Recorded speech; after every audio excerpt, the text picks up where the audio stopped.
નમસ્કાર, આપ જોઈ રહ્યા છો સ્પાર્ક ટુડે ન્યૂઝ। વાપી શહેરની પ્રસિદ્ધ શાળા શ્રી એલજી હરિયા સ્કૂલમાં 38મો વાર્ષિક ઉત્સવ ધામધૂમથી ઉજવાયો। આ વર્ષનું વિશિષ્ટ થીમ હરિયા ફાઇસ્તા રાખવામાં આવ્યું હતું, જેનો મુખ્ય ઉદ્દેશ્ય વિદ્યાર્થીઓની પ્રતિભા અને સર્જનશીલતાનું પ્રોત્સાહન આપવા સાથે સામાજિક સંદેશ આપવાનો હતો।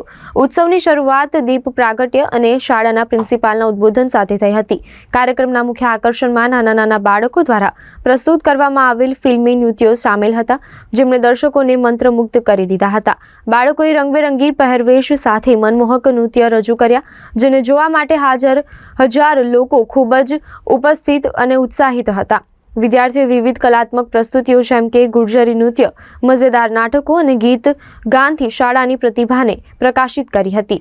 આ સાથે જ ઉત્સવના અંતે માતા પિતાઓએ પણ બાળકોના પ્રદર્શન માટે અભિનંદન પાઠવ્યા અને આવા આયોજન માટે શાળાના મેનેજમેન્ટની પ્રશંસા કરી। આવનારા વર્ષમાં વધુ ઉત્સાહ અને નવીનતા સાથે આ રીતે ઉત્સવ ઉજવવાની આશા પણ વ્યક્ત કરી।